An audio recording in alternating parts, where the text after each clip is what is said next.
I should tell Pat that I miss him. You should. It's always good to tell people that you miss them. I tell Pat that I miss him all the time.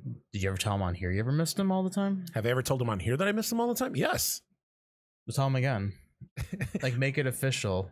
Pat, my precious, precious Pat, my white IT guy, I miss you a lot, quite a bit, especially in these trying times. That sounded very sincere. Did it sound very sincere? It did. Good, good. I'm glad. I hope he believes it. It was. I hope he believes it too. All right. Well, all right. That's what I got. Pat, I love you. He is so lost without you right now. I'm so lost. Yes. Yes.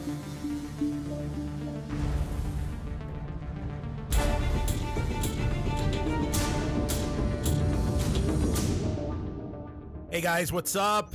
It's Eugene here for another episode of Terror Trio. This is a little weird, little unconventional. You know, we got this pandemic going on right now, and it kind of really sucks. But the good thing, I mean, if there is a silver lining in this, is that, you know, a lot of us get to stay home and catch up on all the horror movies and horror TV shows and horror comic books and horror books and everything horror that we can that we've been putting off for a while. Now, since we're here and this is still temporary Terror Trio, I do have a new name in mind, but right now, Pat and I are workshopping it, trying to figure out if that's the title that we're going to use or not. But I got a guest.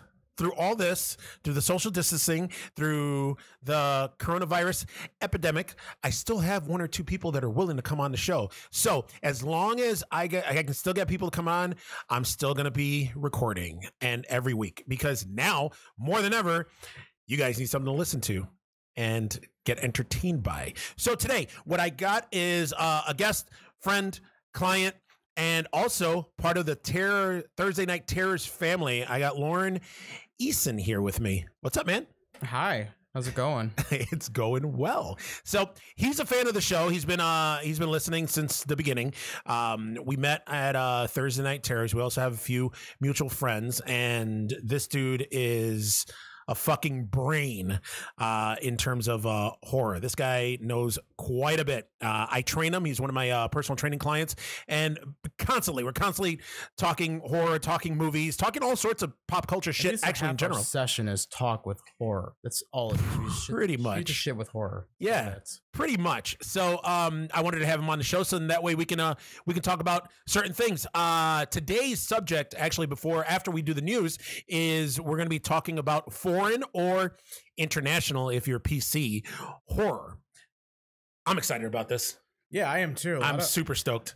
A lot of my favorite movies are actually foreign movies, so it actually feels very appropriate for me to be on here for this particular episode that you're hosting. Yeah, it was funny because when we were talking about it, and we were talking about having you on the show, and we were talking about subject matter, what subject matter we were going to talk about, I found it pretty funny that, you know, I was like, well, let's do foreign horror. And you're like, all right, I got 10 movies on top of my head right now. Yeah, but the movies that I'm going to be discussing, they're not the obvious foreign horror movies. Yeah. So I mean, we're going to be talked about those, I think, on here once or twice. And honestly, these are movies that you probably should go see because you can go see them now free on Shudder, Prime, Netflix, whatever. Hulu. I don't use Hulu. You don't use Hulu? No shit. No. Hulu's got some crazy shit on there too, but you know, I don't know. They got mostly full moon movies, like I have no idea. Killer Bong. And I know nothing. Demonic Toys. I thought Full Moon had their own video streaming service. Full Moon does. They do, but for some reason they still have some of the Full Moon features on Hulu. I'll take your word for it. And then Hulu has that their After Dark series, which as of yet I haven't watched any of the movies that they got going on there. But I guess with their movies, they're like kind of hit and miss. I think the last Full Moon movie I actually sat there and watched was Castle Freak. So that just shows you how far behind I am with Full Moon in general. Wait a minute, Castle Freak was a Full Moon movie? Yes. Really? You didn't know that? No, I didn't know that. It is. So wait a minute. So Castle Freak's a Full Moon movie. So that means the remake that they just finished filming with Barbara Crampton is Full Moon also. That's news to me because I didn't know there was doing a remake of Castle Freak. No, I didn't. Yeah. No, that's... All right. Well, you learn something new every day. Awesome. Well, let's start it off. On to the news. So with this whole pandemic thing that's going on, man, this is so fucking weird. I've been fucking quarantined for like a week now, and it's just like I have cabin fever, and it's fucking crazy. You're like an essential worker, so you've been working I can't nonstop. relate to a lot of people because I still get up. I still have to go to work and still do my thing. The only thing now is I'm working longer, and I honestly am just thinking this is a long version of spring break until this all just ends, whenever that's going to be. Yeah, we got this going. I mean, Lord knows there's no end in sight for this right now, so we don't know how long we're going to be like quarantined and forced to stay at home and not have any jobs. But I mean, you're good right now. Myself, I'm just going to be doing this, I guess. There's nothing wrong with that. At least you're telling people what's going on. Got to distract them. That's right. That's what we need. Distractions, lots of it. So like I said, guys, I mean, as long as I'm able to do this, I'm going to keep doing it and churning them out weekly, or I might be even doing like multiple episodes, and maybe I'll do shit at home and post some shit on YouTube and on Instagram and on Facebook. We're going to have a lot of free time in here, and so yeah, you should I got a ton of fucking free time. It's ridiculous. On it. All right, so let's start with the news. So speaking of the pandemic, you obviously watched Shaun of the Dead, right? Oh, of course. Did you see the PSA that Nick Frost and Simon Pegg I've seen a lot of those, yeah. Yeah, he put the one about those, and yeah, they're hilarious. Yeah, he ended up actually Simon Pegg and Nick Frost ended up doing a public service announcement, doing like a Shaun of the Dead inspired PSA, where basically they used the zombie apocalypse from the first movie, and basically they turned it into, you know, the coronavirus thing. It was actually pretty funny. You can actually check it out on YouTube. No, I've not seen it. You've not seen me that look. It's like, have you seen it? It's like, no, I've not seen it. I barely had time to watch anything. I think the last thing I watched was basically what we're going to be reviewing today because I just been working so much. So yeah. I know it probably takes like, what was like 5 minutes? Yeah. Not even. It's like 3 minutes, 3 or 4 minutes. I'll eventually see it again. I mean, I'll catch up on watching it. Yeah. And then another piece of news for a lot of people. This has been like a little bit of a topic in the horror community here in Buffalo. Thursday Night Terror's own Peter Vullo has been pretty vocal about this right now. The Hunt and The Invisible Man are now streaming on VOD.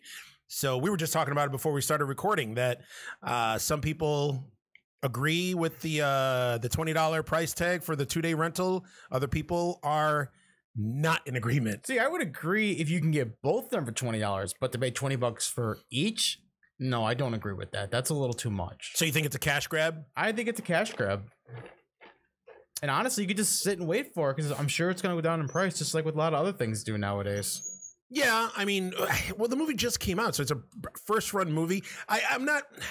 Honestly, I kind of agree with you guys that the $20 price tag is too much, but like I explained earlier, it's cheaper than going to the movies. It's cheaper than actually going to the movie theater to see it. That depends who the person is going to the movies. Yeah. Like if you're like a single person goes to a movie by themselves and you go to a matinee show, you're going to spend maybe like... Yeah, it's like $6. No, it's not $6. That's a little more than that. Is it? Yeah. When was the last time you went to a matinee show? The last time I know Tuesdays at the Regals, they had like the $6 Tuesdays. It used to be like the $5 Tuesdays, and it was $5.50. Now it's like $6.50. That's like the only day that I would actually go. Yeah, unless I had a gift card.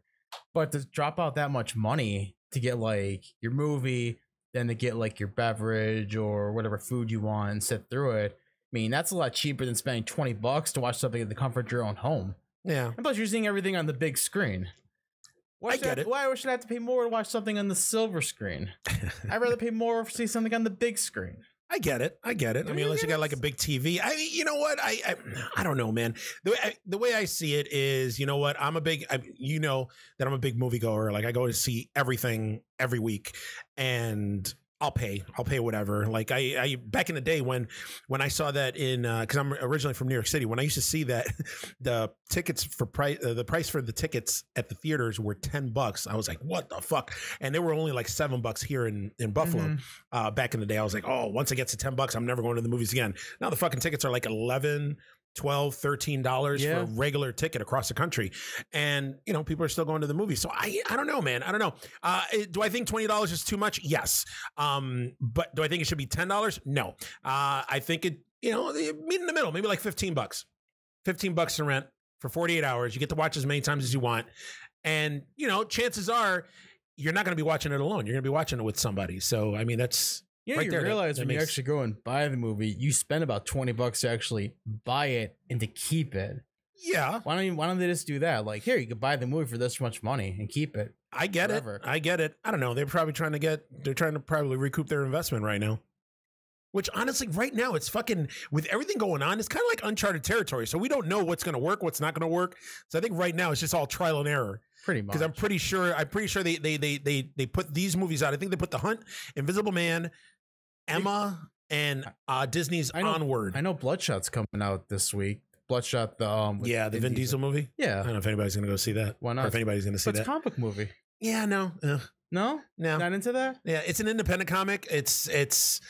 It's not, I mean, one, it's not horror, but still, it's just, and it's a Vin Diesel movie. And if anybody's a fan of Vin Diesel, I mean, I used to be a Vin Diesel fan, but I early Vin Diesel movies, and I'm a huge fan of the Fast and Furious movies, but that's about it. Anything else that he's put out in between. Not a fan of the Riddick movies? No, I like the Riddick movies. But those were before Fast and Furious. Like Pitch Black was They're still before. making Riddick movies. They haven't made one in a really long I thought time. they're going to make one coming out next Supposedly they were making one called Furia, based on like the home world that he's from, Mhm. that Riddick is from. But that's about it. I mean, I haven't heard anything, any movement on any of that. I think he's just banking on his Fast and Furious money, and then he'll make his little side project. Like, what was the name? Was it called The Last Witch Hunter that he came out with a couple years back? Yeah, it was It something was kind of like a that. Dungeons and Dragons type. Yeah, it was. with Elijah He's into Wood. that. He is into Dungeons and Dragons, which is nothing wrong with that, but he is a full endorser with that. But Yeah. he based his character off a character he made for Dungeons and Dragons. So I think he had like a lot of creative control for that part of the movie. No shit. Yeah. No shit indeed. I didn't know that. Yeah, but it was a flop, I think. Pretty sure. Yeah. Oh yeah, it sucked. And I don't know. I talked to a Which friend is who a couple disappointing. weeks, It sucked because it looked like it had really good potential. it did too. look like it had potential, because there's a one scene where he's in the dark woods, and he's wearing his slick suit, and he's got like a flaming sword. It looked pretty cool, but it was a snooze fest. It kind of sucked. I didn't get to watch it, unfortunately. so- Oh, really? Yeah, I only got through like half of it. But that's it. So, all right. So we got The Hunt and The Invisible Man streaming on VOD. If you agree with the $20 price tag, go ahead. If not, then don't. Or you could stream it Wait illegally. it out. Just wait it out. You can watch other stuff on Netflix and There's Amazon. a ton of shit There's a out on ton of Netflix, stuff. on everywhere, on all the streaming apps right now. It's kind of crazy. Speaking of TV shows, so Supernatural, they got their final 7 episodes that are not going to air anytime soon I just because saw of it this morning. Actually. pandemic that's Yeah. going on. I was like, "What the fuck?" Yep, there was an episode that aired yesterday, which was March 23rd. And I guess that's the last episode that's I had no last new idea. episode for a while. If for some reason they changed their day from going from Friday to now Monday, Yeah, that threw me off big time because I have Supernatural on DVR because I've been watching it since day one. Mhm. And when I saw it was on Monday, I had no idea. I was really thrown off by that. Yeah. But they've been going back and forth. They used to be like Thursday, Friday. I think at one point they're on Tuesdays, and now Monday. It's like I don't know. Yeah, they why hopped around a lot. I have no idea why they keep going back and forth. I mean, but yeah, it does suck that we can't get our final 7 episodes with the final season. Yeah, because this is the last season. How many years is it? Has it been 13, 15 years? I think it's been 15. Yeah, 15? Wait, how many? It's season 15, I believe. I'm not. Honestly, I've never gotten into Supernatural. I've watched like the first 3 episodes of the first season, because normally with TV shows, I'll give a TV show 3 episodes. If they don't lock me in 3 episodes, then I'm done. I've been watching it. I love it. Yeah. It's basically like the Harvey Boys were to just find horror and occult stuff. It's pretty good, actually. I mean, they got some good actors. They got Jensen Ackles, and they have Jared Padalecki. In the first season, they even had Jeffrey Dean Morgan, who was their dad, which was good. I mean, in all like seriousness for me, like when I watched like from the 1st to the 5th, it's like, okay, I'm done. Yeah. And then like everything after has been like, I don't know. It's been like a roller coaster, because some of their best episodes are just like episodes that don't even pertain to the actual story that's going on. Like the big overarching story. Yes. Like you're talking about, like basically, do they have like Monster of the Week episodes? Yeah, they Yeah. do, which is good. I like that. I wish they would do. When I first saw that, I thought that's what the show was going to be about. Yeah. But then everything connected. So I mean, that's good. I like that. But I just feel like I'm kind of glad it's ending for me personally. Yeah. I mean, But I mean, all good things have to come to an end. But 15 years, like That's a long fucking time. That's impressive. And the thing is, both of them have starred in major motion feature. Like Jared starred in Friday the 13th. Yep. And Jensen did My Bloody Valentine in 3D. They were great, and they both been doing. Oh, I don't know about Jared, but I know Jensen's been doing directing. Oh, really? Like, oh yeah, he's actually really good. He's good at directing, and like they're good. Like when they leave here, they're gonna be good. Yeah, they'll be fine. I don't know what they're gonna do, but I hope they're gonna still stay in horror because they're amazing at it. Yeah, I think who's the one that was in My Bloody Valentine 3D? Is that Jensen Ackles? Yeah, he's got more of a what was I going to say? More experience, like in movies and in TV shows and stuff, because he was also on Smallville. He was also on a couple other shows before Supernatural. Yeah, he was on a soap opera also. Well, Jared's also been experienced too. Like he was in Gilmore Girls. Oh no shit! Yeah, I never even watched that, so I didn't know. Yeah, that's another horror story we could talk about another time. But he was like a main character for a couple seasons, and honestly, he just doesn't change. He just gets more shaggier every year. Yeah, yeah.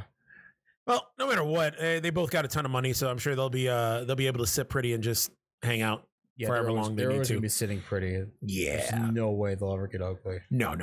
So they ended up filming through episode 18. I guess there's gonna be 20 episodes this final season. Like 20 or 22 episodes. Yeah. Yeah, but the thing is that since they filmed through episode 18 with the pandemic shutdown, visual effects and sound departments have shut down also, so they can't even like do the visual effects and sound for those for the last 7 episodes. And they still have 3 or 4 episodes left. I think 2 episodes left that they still have to film. So who knows? They're not even done?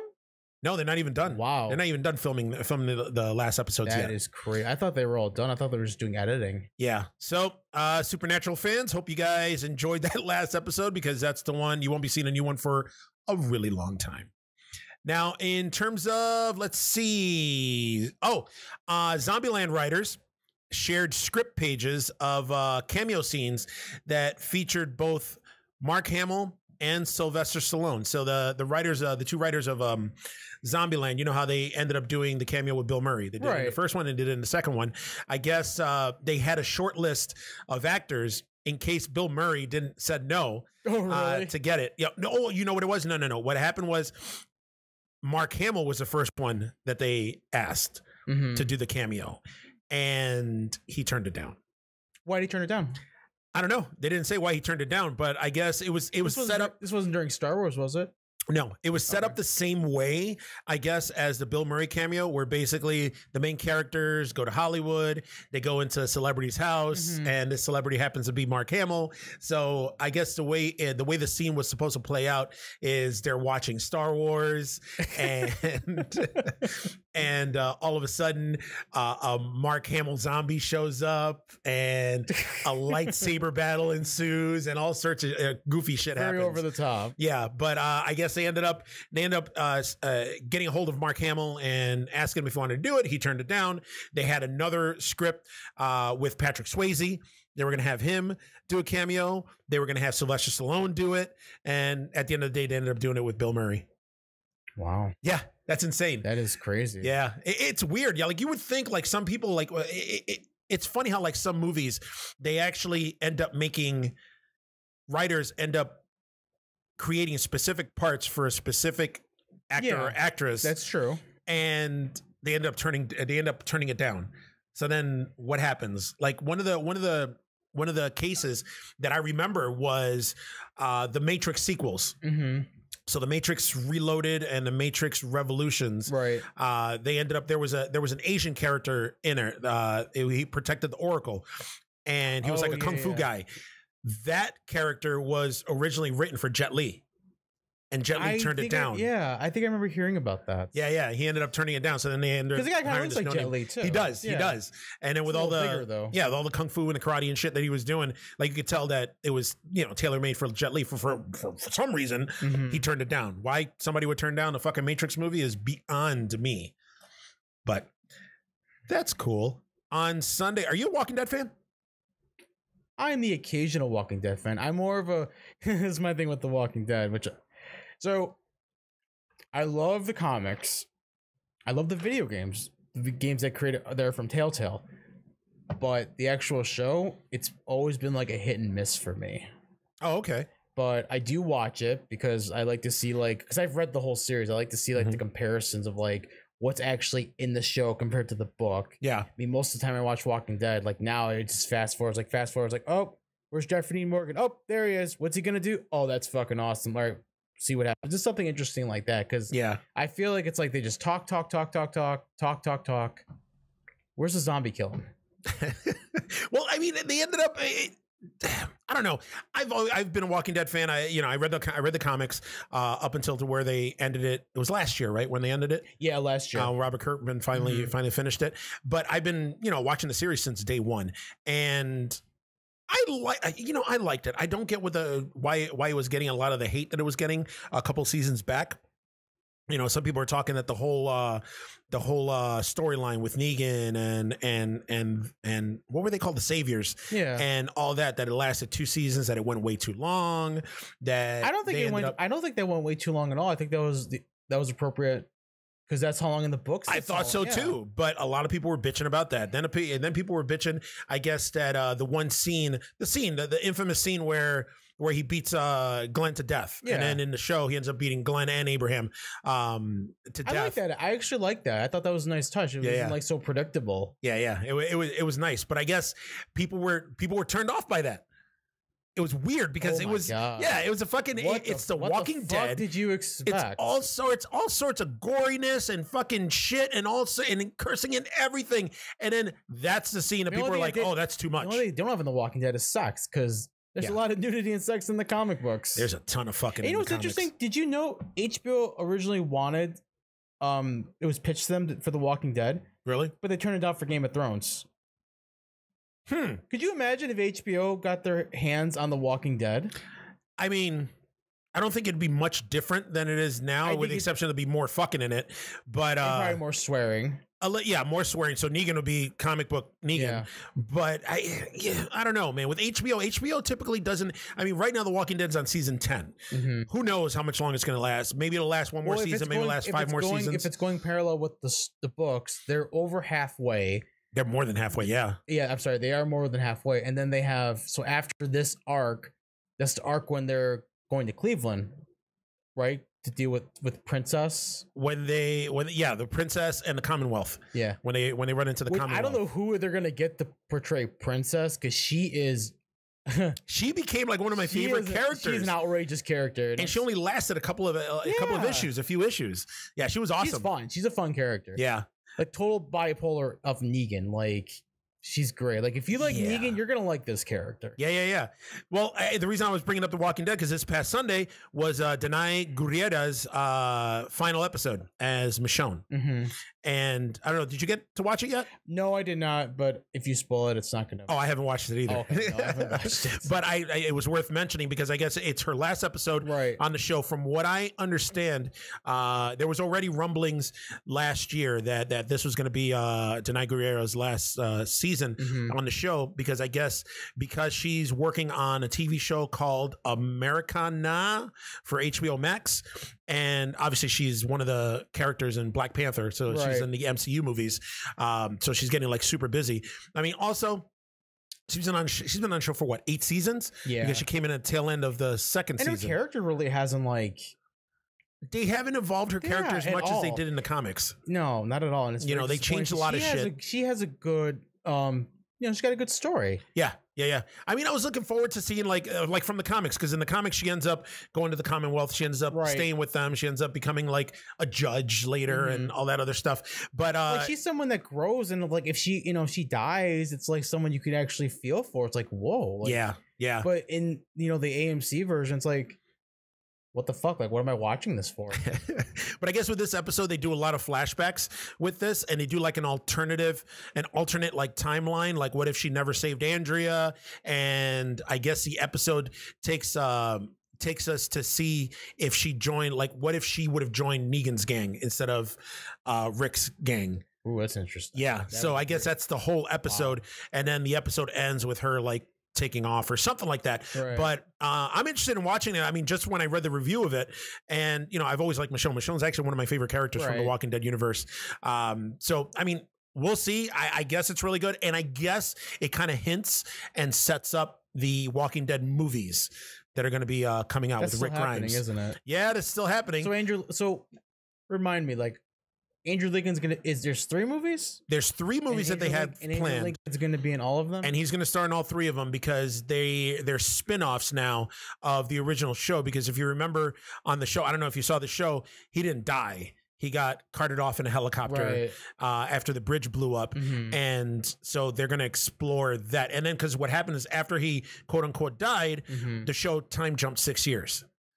So the movies are going to take place during those 6 years where he's at. What is he going to do for 3 movies? Beats the fuck out of me, like, man. I don't know. Like one would be nice, but 3, it's like you're basically starting a whole nother season of The Walking Dead. You might as well call it something else. The Walking Dead, Rick Grimes Tales. Yeah. I understand. You know what?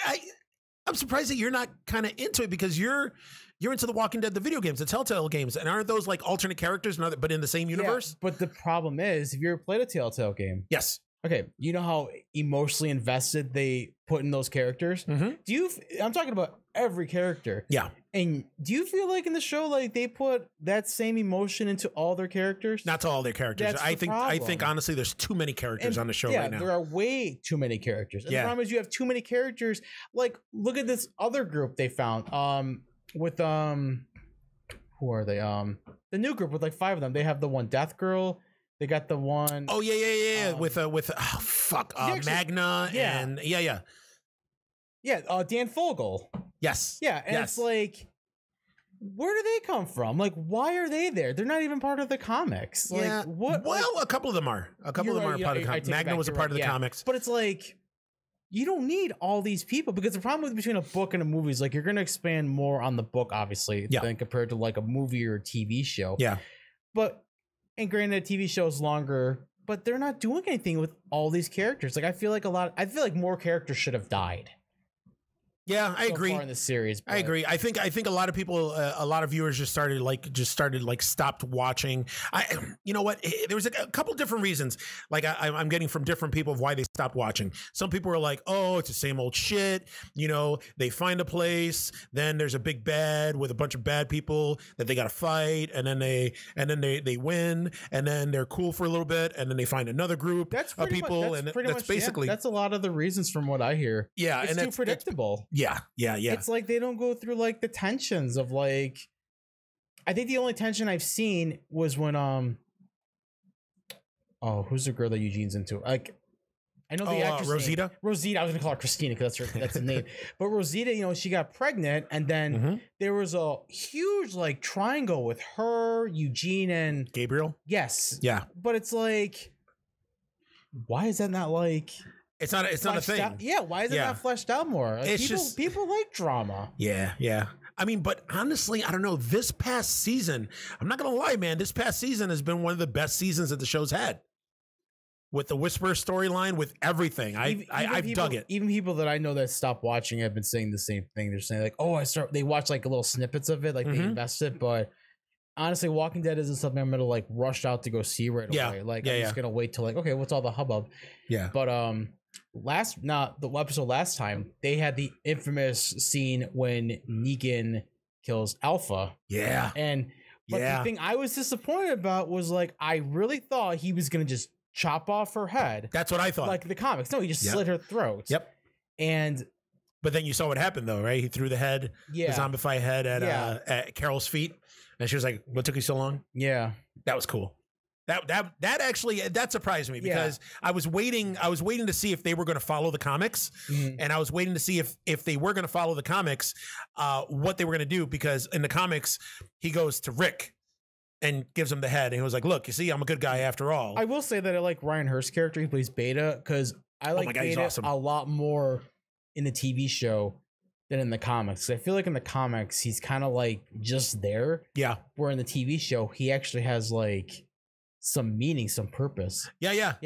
And it looks like, I mean, I met Ryan Hurst and he is a big guy. Is he really? Big motherfucker. Like, and this is before he was confirmed to be on The Walking Dead, but he's huge. And I'm like, man, they picked a good guy to be Beta. Yeah. They really did. excellent I honestly casting. couldn't think who they cast to be Beta because I'm thinking like they gotta obviously get Beta. That was Ryan Hurst was the last person I would expect to be casted as Beta. Really? I thought honestly there was gonna get some guy who was like big.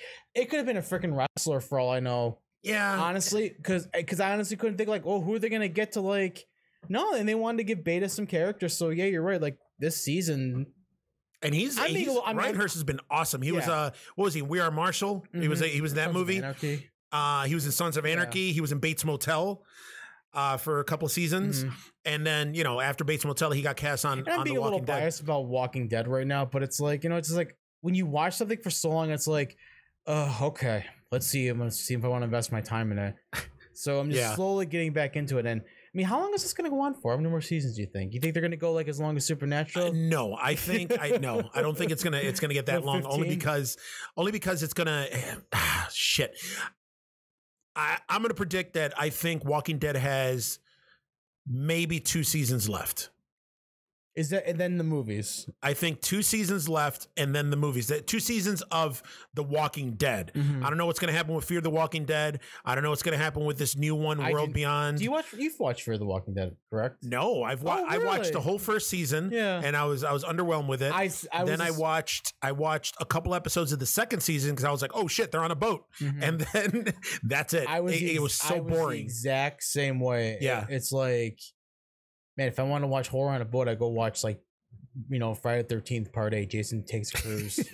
Yep. Seriously, because honestly, like that was more entertaining than what I was seeing. But that's me, of course. That's just it's just you know what. And then on top of that, then we had then they had the episode where Morgan, the main character from The Walking Dead, crossed over onto Fear the Walking Dead.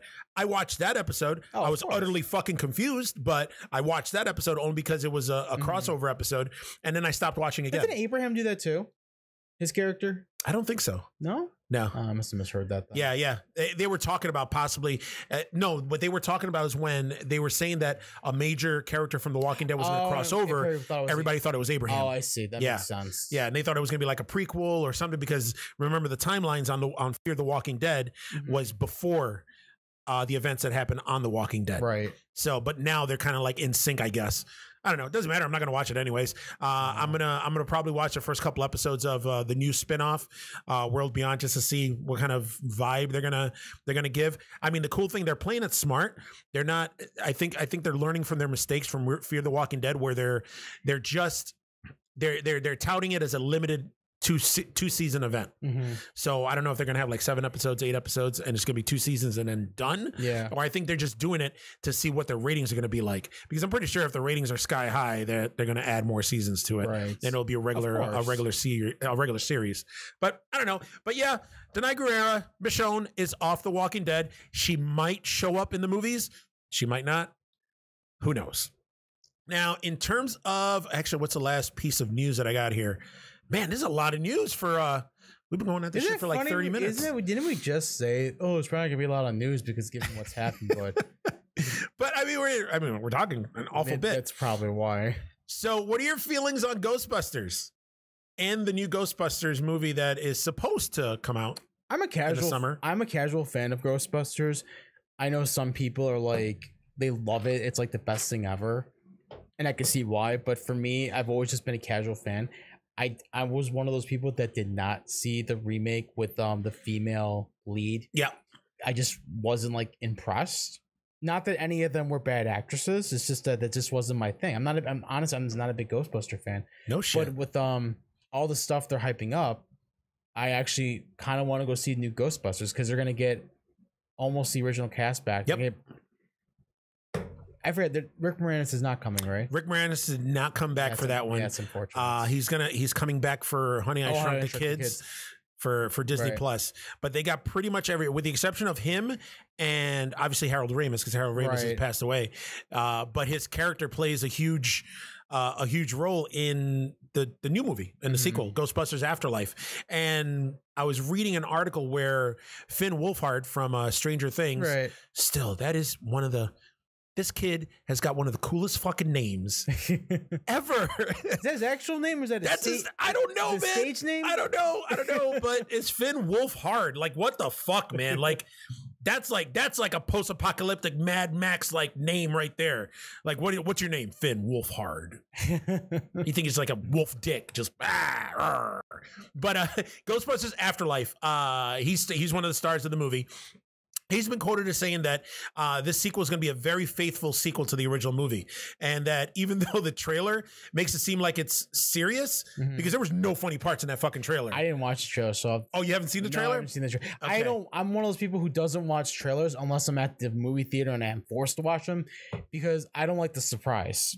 That's why I want to know. Like, I think I've told you that too. You have told me that you don't watch trailer. Like me, I'll watch a teaser trailer and the first trailer for a movie, and then that's it. Yeah, I won't go out of my way to watch a trailer, but if I happen to see it during like a commercial on YouTube or if I'm in the movie theater watching, okay, I'll watch it. Yeah. But and most of the time nowadays, they make trailers just for trailers. Like a good example was it's always superhero movies. Like there was a Spider-Man Gone From Home. Like they showed a whole movie trailer, and that wasn't even half. It wasn't even in the movie. Yeah. I'm like, what the heck? They did the same thing for Black Widow recently. Yeah, but I'm not a fan of I'm not a fan of trailers. I mean, if I have to watch them, I'll watch them, but I'm not rushing out to go watch them. You know, it's funny because Peter Vullo ended up. We talk quite a bit, and we were talking about trailers. And he was like, "I don't watch trailers at all. I don't watch them at all." So I was like, "Wait a minute, that's kind of weird." I was like, "If you go see a movie, there's trailers. You're kind of like stuck there watching the trailers." He goes, "You know what I do, Eugene?" He goes, "I cover my ears and I cover my eyes. That seems like a lot of work. I close my eyes and cover my ears until the trailers are over." Seems I'm like a lot of work to do, like, I mean, I found it funny. I mean, it makes sense, but you know, because trailers nowadays they fucking ruin everything. They ruined the whole goddamn movie, which sucks. But Finn Wolfhard, awesome name, said that it's actually a really funny movie. Basically, you know, the movie in the film, a single mom and her two kids arrive in a small town and begin to discover that their connection to the original Ghostbusters and the secret legacy their grandfather left behind. So the grandfather from the trailer, you haven't seen the trailer. No. I'm guessing that the grandfather is Egon, which is played by Harold Ramis. Which makes sense. Yeah. Is actually one of the kids. She looks like Egon. She has like the glasses and the hairdo, although her hairdo looks a little bit more like the Egon from the real Ghostbusters cartoon. Right. Which, you know, I loved. Yeah. I love that cartoon.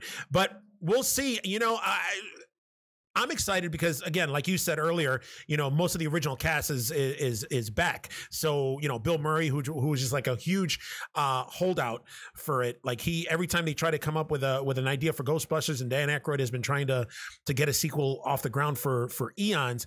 He's been the one that's been like, nope, not doing it. Nope, not doing it. Right. Because he's notorious for that shit. And you know, Ernie Hudson, Dan Aykroyd's back. Oh my God, I forgot her name. The actress that plays Janine. Don't ask me. I would have no idea. Yeah. And I think Sigourney Weaver's back also. Really? So yeah, I think so. So I think they got everybody, pretty much everybody, which is pretty cool. And it makes sense because they pretty much got everybody for the reboot with the all-female Ghostbusters. They pretty much got everybody as a cameo. They even got a Harold Ramis cameo in there, which is pretty cool. It was a nice little nod. But supposedly, let's see, it's scheduled to come out July 10th of this year, 2020. Hopefully that'll happen. It'll come out on time, but we don't know. No one knows anything. This whole pandemic. Nobody knows what the fuck's going on. Well, all right. Well, that's all I got for news. So let's get on to the subject at hand. This is one of your favorite subjects, I guess. Foreign horror. Yeah, it's one of my favorite subjects. Well, like I said earlier, like most of my favorite horror movies are foreign. Yeah. Like what you really put me on the spot right there. Well, man, you're on the show. Of course you're gonna be on the spot. Now in terms of like foreign horror, like what was, you know, what was your first, how did you get a love for foreign horror? What was the first foreign horror movie that you were like, holy shit, and that blew your socks off and that kind of made you like I don't know what movie like blew my socks up, but I can tell you how I got into foreign horror movies. Okay. Foreign movies in general. So when I was in college, I used to go to the bookstore, and the bookstore had all these books. I'm a big avid reader, and one of the books I saw was a book called Night Watch. Now that's a Russian story. And it had a little sticker next to it saying "Now a Motion Picture," and I'm like, "Oh, I gotta go check this out." So I read the book first. which is something rare that I do, because I usually watch the movie first and then read the book after. Really? Because I like to picture the voices that I hear when I'm reading. Well, in this case, it's not going to matter because it's all in a different language, so it doesn't matter to me. So I read the book. I like the book a lot. It's actually a series. There's 3 of them. I think there's 3 or 4 of them.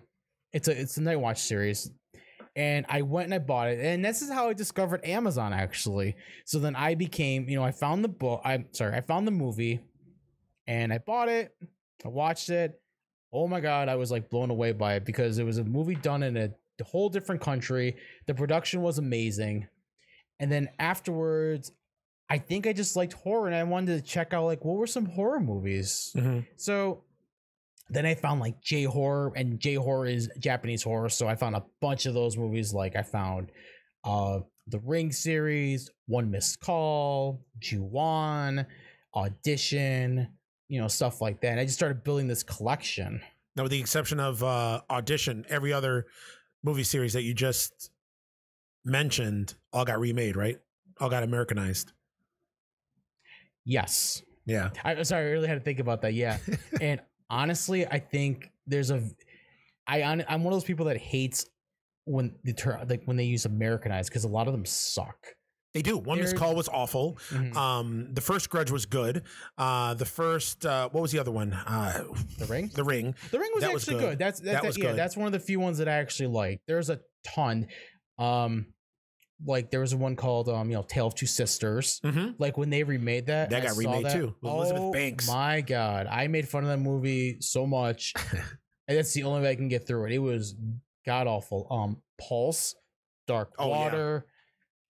Oh my God, I forgot about Dark Water. Oh, Dark Water is a great movie. Didn't they? But they did the remake though. That was with Jennifer Connelly, right? The problem with that movie was awful. They edited a lot of the spooky scenes, and that's the thing that I like about these foreign movies is they put a lot of passion into these movies. When they remake them, I feel like it's just a cash grab. We're just gonna make it, send it out. Because I mean, anyone who watches the original movie and you watch the remake of it, and like I said, there are a few exceptions, but most of them just suck. It's like they're lazy mm-hmm. writing. It's just a cash grab, and it's just. Oh, it's just, I felt like it's wasting my time. If you're one of those people who likes to make fun of movies, have at it. Cause there's actually, some of them are really fun, good to make fun of. Yeah. Yeah. So what we're going to do, we talked about this before. So we picked 3, you and I, you're going to pick your 3 and my 3, favorite foreign horror movies, talk a little bit about it. And then we got a couple honorable mentions. So would you like to go first? What's your first movie?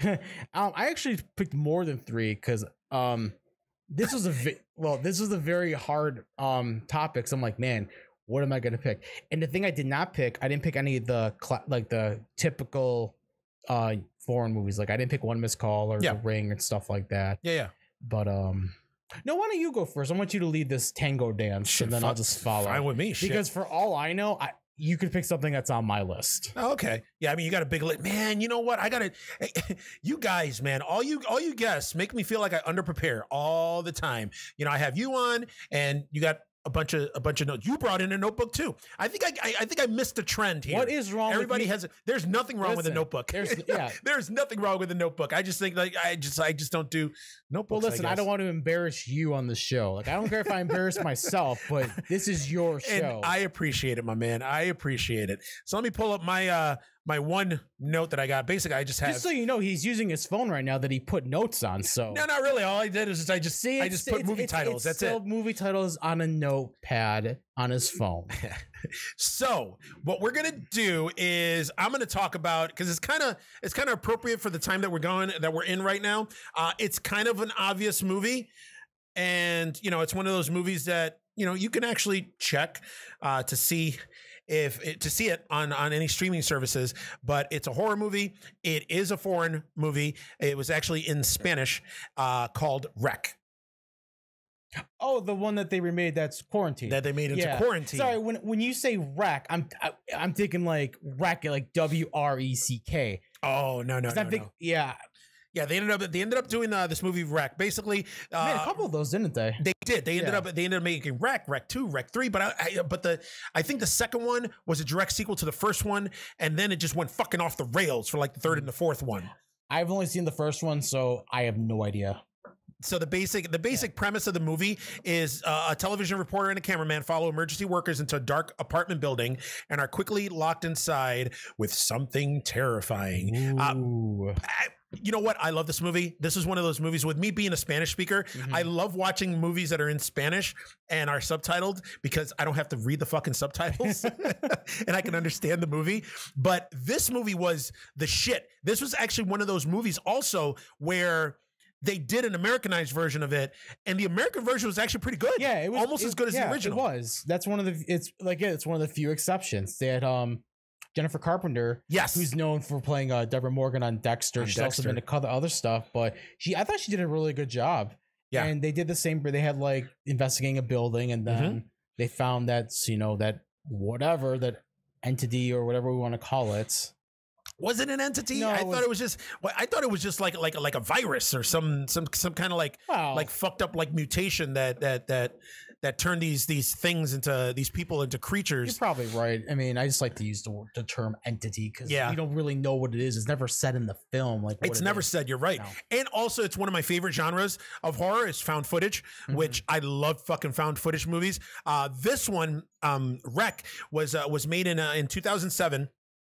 And it was, what, about 8 or 9 years after the whole found footage craze started with Blair Witch, or restarted with Blair Witch. Right. And I'm telling you, man, I mean, this movie, I never got to see it in the theaters because it never got released here in the theaters in Buffalo. But I caught it on VHS.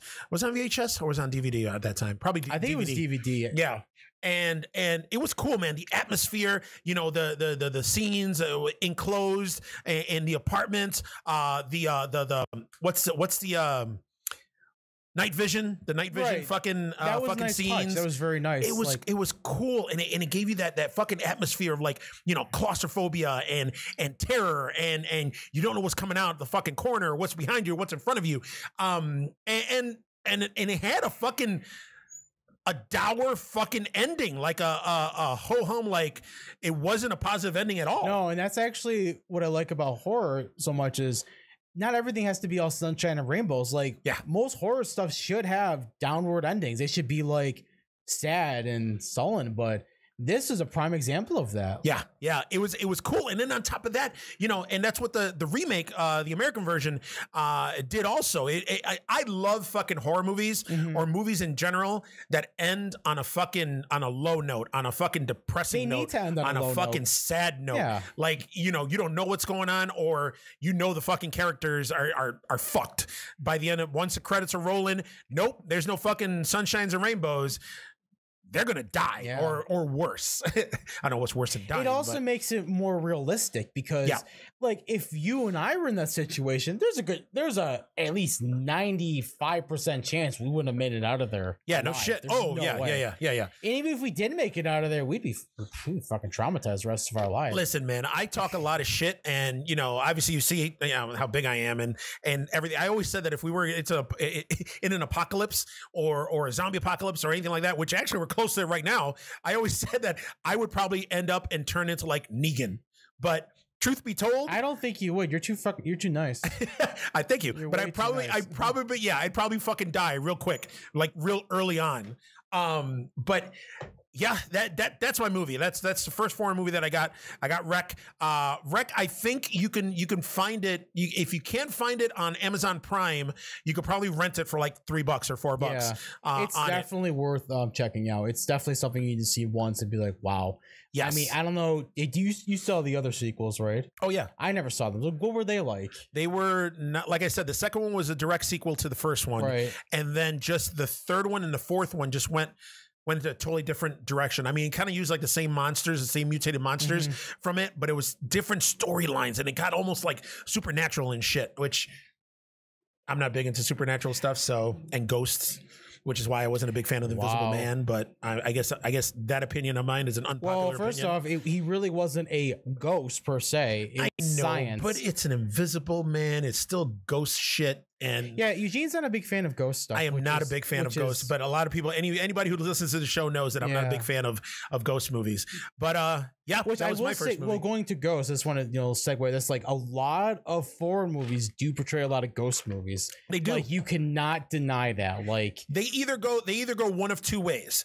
If you get like let me see, Asian horror. Like if you look at Asian horror, either they go ghosts and they do that supernatural and that vibe, or they go the complete opposite way and it's a gore fest. Yeah, that's all you need to say. That's it. Asian horror, like an S, A++, whatever with their ghost stuff. Yeah, they do it. They do it. They do it well. They are the top contenders. Like, oh yeah. I can't think of any movie from any other country that can top that. Like American can barely even do that because it just seems so fake and phony. Yes. Like, yes. But when you watch stuff like The Ring or One Missed Call, I'm talking about the original One Missed Call. The originals, yeah. And the Yuan, and man, that stuff is fucking scary. Even Dark Water. Yeah. Yeah. Dark Water was good. So, all right, what do you got? I'm excited to hear this shit. Yeah, he probably is. You like French? You like French horror? Yeah. Okay, good, because it's a French horror movie. Nice. This is Them from 2000. It's either 6 or 7. This is a French-Romanian film. Ooh. It is basically a home invasion movie. Okay. It's about this couple who goes off to a retreat. They get away from work. The one guy's a writer. The woman is a teacher. They go and they just just want to get away, have like a romantic weekend. Mm-hmm. And then they get hassled by this tapping stuff and, creepy call and stuff. When I mean by creepy call and stuff, it's like people are coming in and they're messing with their stuff. And then it's basically a bunch of kids, actual kids between the ages of 10 and 15, trying to quote unquote play with them. Oh, you never heard of this? I've never heard of this movie. The only Them that I know of is an old horror movie from like the 30s and the 40s with the killer ants. Yeah. Yes. Yeah. This movie was shot in 30 days. Oh wow. Yeah, and it's on Amazon Prime right now. It's a short movie too, which I like about this because if you want to try to test something out, it's like about 70 minutes. That's not bad at all. Exactly. Give it a watch. It's a lot of if we've seen home invasion movies, it's basically like one of those. There's a lot of chasing, a lot of intense scenes. Is it something like similar to The Strangers? No. Well, okay. Well, I'm sorry. It is, but it isn't. I think The Strangers might have been inspired by this. Oh, okay. Because I forget when The Strangers come out. Oh, fuck. I mean, I want to say the first movie came out like maybe 10, 15 years ago. Yeah. And then, the newest one came out, 2 years ago? So around the same time. But this movie is, the thing is you don't see a lot of these kids, and I'm doing parentheses, come after people. Mm-hmm. You see a lot of stabbing, a lot of people trying to mess with you, and you don't know who it is at first. Obviously I just spoiled it, but it's very intense. The buildup is very nice. The main actress, there's a scene when she's trying to escape. Mm-hmm. The main actress' name is, I'm gonna probably pronounce this wrong, but that's what you get when you have a guest on. Olivia Boname, which is French. I believe it's French. She suffered from claustrophobia when going through the tunnel scenes trying to escape, and they used that to portray the fear of how she was trying to escape. And in the end, it's a sad movie. There's no happy-go-lucky ending, but for being only type of movie, being only 70 minutes and being a French horror movie, because honestly, there's a lot of French horror movies. There is a genre for that. There's Martyrs. There's High Tension. Yeah. But this one, I love High Tension. This one here, just check it out. It's 70 minutes. I picked this because I liked it because it's unique. You don't see a lot of kids, especially in horror movies, portraying to be the bad guys. Yeah. And you don't see them, I don't want to really spoil anything because I want you to watch this. Yeah. But, if you're going to play a game, it's basically like cat and mouse. That's a good way of putting this. Okay. And I don't know why it's called Them. I guess maybe because it's kids. Yeah. But the tagline in the movie is, "They wouldn't play with us." All right. Yeah. Nice. Yeah. All right. So them. And he said it's a French movie. It's obviously it's subtitled. a French Romanian movie. Okay. It's French. It's English subtitle. You can find it on Amazon Prime. I just watched it actually the other night to just refresh it. Nice. I own a copy of it. I think it's good, to be honest. I noticed that a lot of these foreign movies actually are not very long. No, and that's actually a good thing. And another thing about them is they don't have a lot of dialogue. Yeah. They're like, they speak more with like acting, like, you know, like the actions and everything. As we don't need like a storyline. We don't need some storyline with like, oh, these kids are gonna come terrorize this 2 couple because they wouldn't play with us. Yeah. That's the whole movie, basically. There you go. And there you go. Something simple. Yeah, it's something simple. Like, that's a good thing I like about horror movies. Yeah. I'm sorry, a lot of foreign horror movies. And that's good. I mean, because it's a lean, you know, less than 90 minutes. Not very few of them are like 2 hours long, if that. Which actually goes to my next movie that I'm going to be talking about. It's 2007's Inside. You've seen this one, right? You have to remind me. I might have not seen this. Well, it's IMDb's got the movie listed as 4 months after the death of her husband, a woman on the brink of motherhood is tormented in her home by a strange woman who wants her unborn baby. This movie is probably one of my favorites in terms of foreign horror movies. I think it's a French movie also. And it's the movie starts off with this family driving down this highway. A bad car accident happens. I think the husband dies and the kid dies, and the mom ends up surviving. Then they cut to the future, and we follow this one lady who's pregnant. And we find out that little by little she gets tormented by this other lady. At first, I think the lady comes on. I don't know if it's a nanny or if she's a door-to-door saleswoman or what. But she ends up striking up a relationship with this lady, and then just starts harassing and abusing the fuck out of this lady. Jeez. And to the point where it gets pretty fucking bloody and gory. Like, that's my favorite types of movies. And it gets super gory. I remember I ended up renting. It came out from Dimension Extreme. Remember Dimension, the studio? Yeah, they used to have the Extreme line where they had the unrated horror movies. And this one, like, because there's a scene in the movie where this lady ends up taking a pair of scissors and cutting into the chick's stomach. Now I remember this. And then she ends up taking the baby out and shit, like super gory. And then there's a twist at the end, and you find out the reason why this lady was tormenting the pregnant lady. I'm not going to ruin the twist, but it's an interesting twist, and it's pretty cool. It almost makes you sympathize with the protagonist here, with the lady that's attacking the pregnant lady. I mean, it's still fucked up. The lady still ends up being a psycho for trying to fucking cut a fucking baby out of this chick's stomach. But I liked it. They ended up making a remake, an American version of it a few years ago. I think I only watched like 20 minutes of it. Was it still called Inside? It was still called Inside. And from what I saw, it didn't look like it was going to be very good. No. It was almost like another fail. It was almost like they did because you mentioned the movie earlier on in the program. You mentioned Martyrs. Yes, they ended up making a remake of that, right? An American version of that. Actually, good. That was it was okay. It wasn't as good as the original. Nothing's going to be good as the original, but it was passable. Yeah. I mean, because they didn't. I mean, they. For the most part, they followed the storyline of the original. Funny about Martyrs is I saw the remake first. No shit. Because I wasn't aware until I read like the synopsis, like it's based on a remake. So then I saw the remake and I'm like, holy fucking shit! Like they missed out a lot. Yeah. They cut out a lot. And they omitted a lot. Yeah.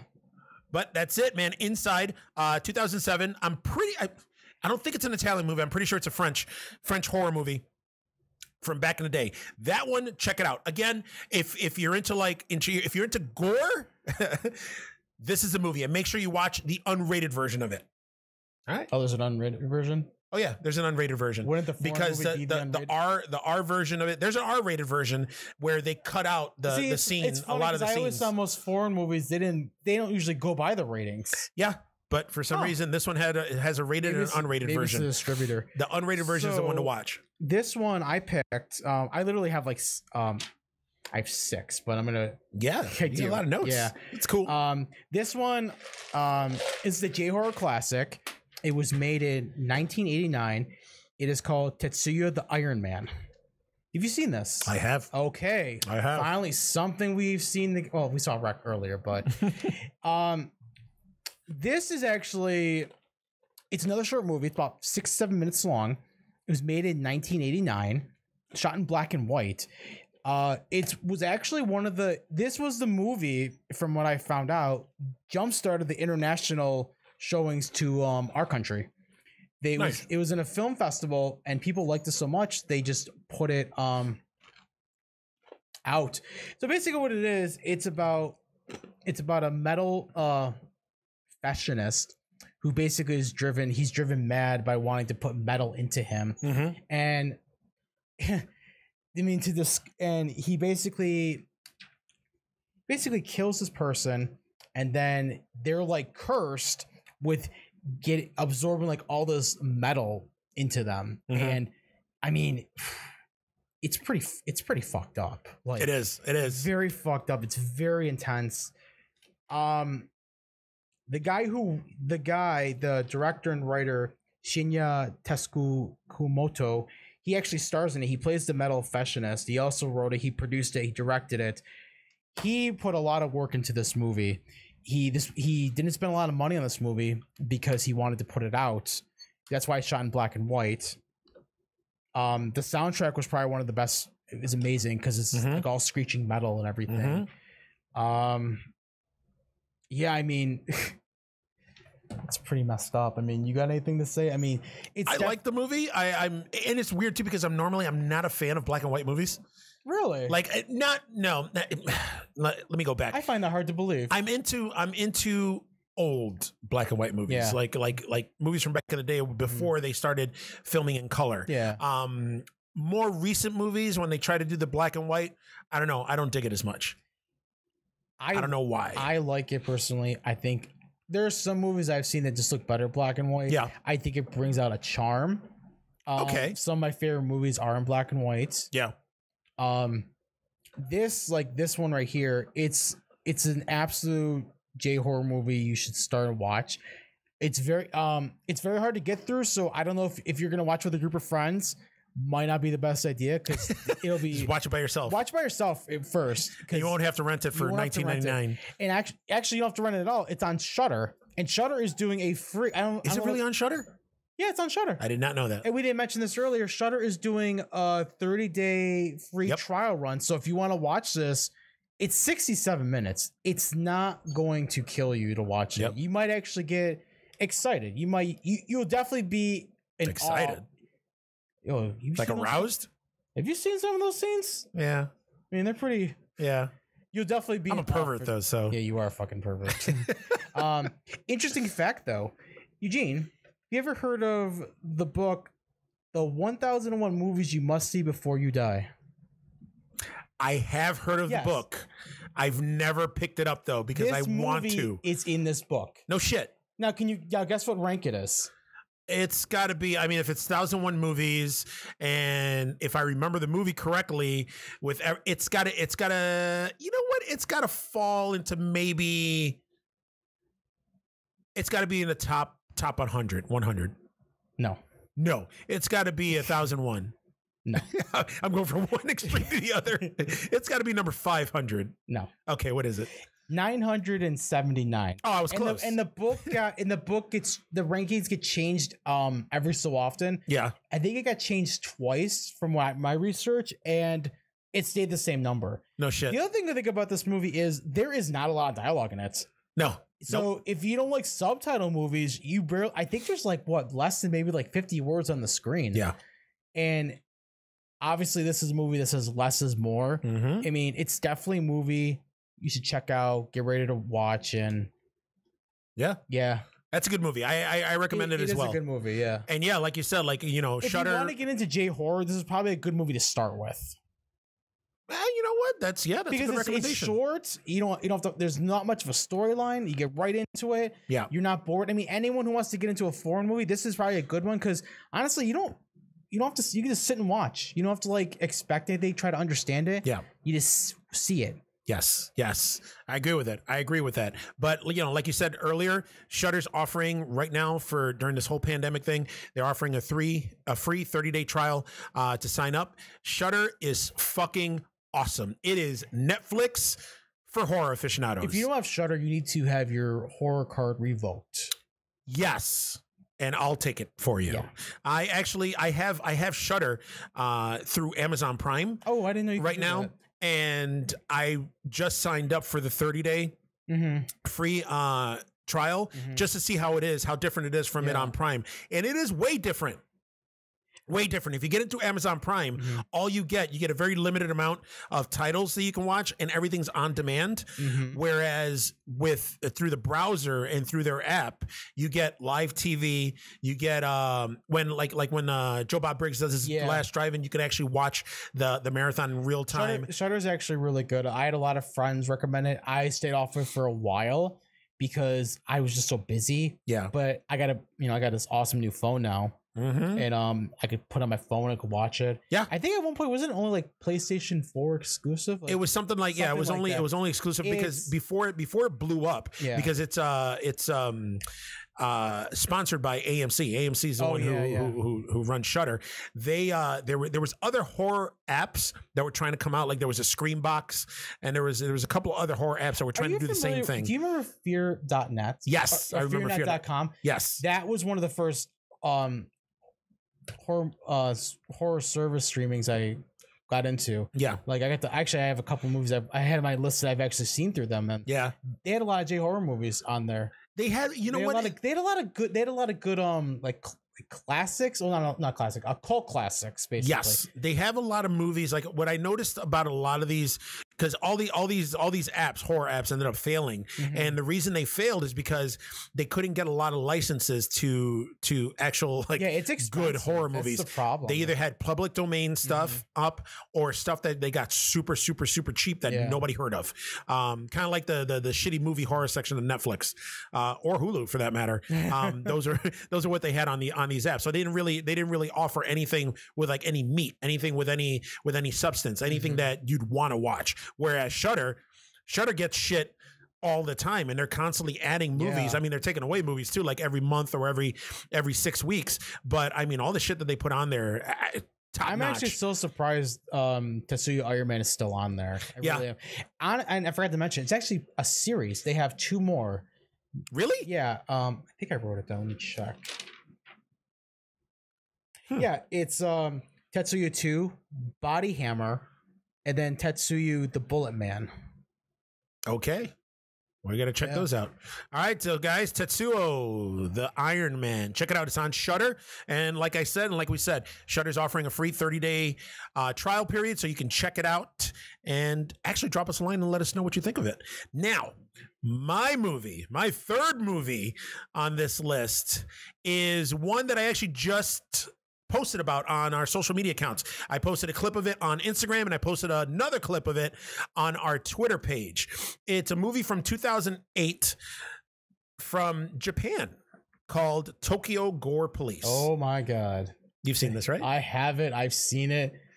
It is amazing. It is one of my favorite, if not my favorite. It's beautiful. It's a beautiful foreign horror film of all time. This fucking movie has everything. It's got the chicks in the schoolgirl uniforms. It's got mutants. It's got fucking samurai swords. It's got fucking cops dressed like samurais. It's got fucking crazy bad guys. It's got a fucking cuckoo fucking nuts storyline. And then on top of that, it just got gore.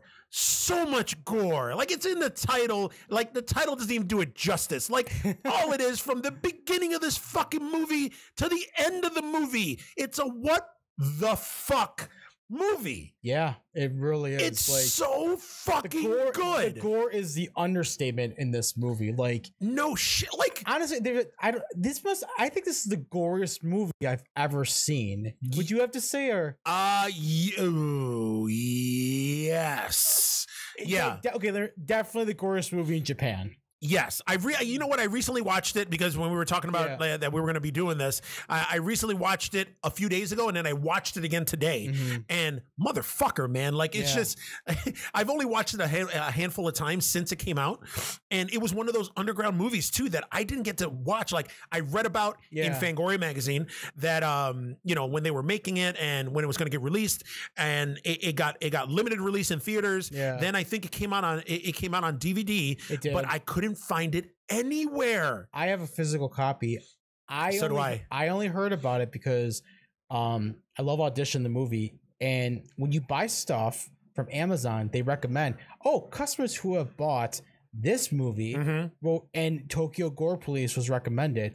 The star from Audition also stars in this movie. Yes. And I found that very hard to believe at first, because like, there's no way. Sure enough, yeah. Her name is the main character is this girl named Ruka, and she is played by, I'm gonna fucking butcher this name, Shina. Ayashina. Ayashina? Yeah. Her name is Aya?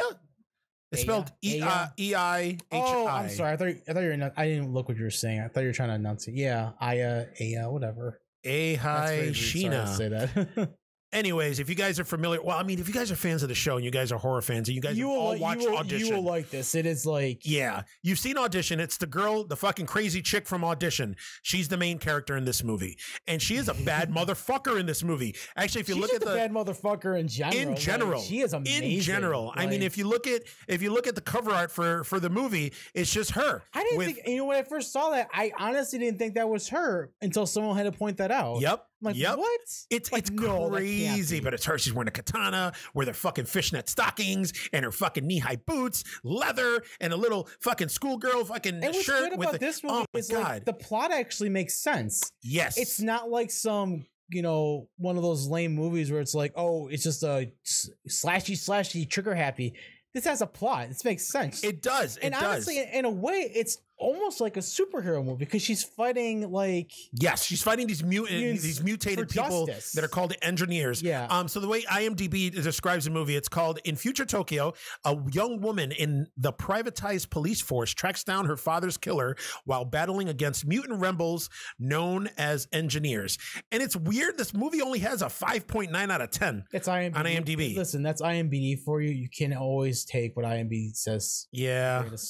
But this fucking movie, man, like it's... But I feel like those type of movies always get shit on because it's not privy to like our culture. Yeah. I mean, this is the movie. If you want a good distraction, just have some fun. Just sit back. You know, like we said earlier with Tetsuya the Iron Man. This follows the exact same thing. Yeah. That's what J-horror does. They do a lot of good stuff like that. They always take your mind off it. You could easily ease into the Asian horror stuff.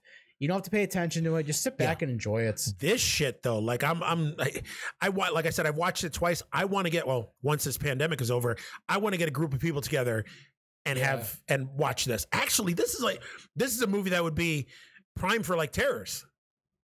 Yeah. But do you think people would want to sit there and read the subtitles? Come on, man. That's the problem.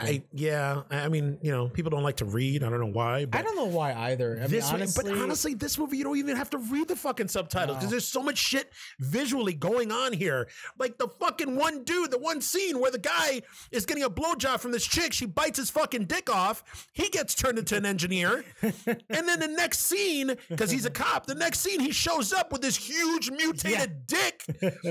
Just shooting people with his fucking dick. Like, what? And it's like a 6 foot long cock, too, like mutated cock. It's just weird. Then two chicks are fighting. The one chick has a fucking mutated chest, and she's fucking spewing fucking green acid out her fucking nipples, like fucking milk. You can't make this shit up. You can't.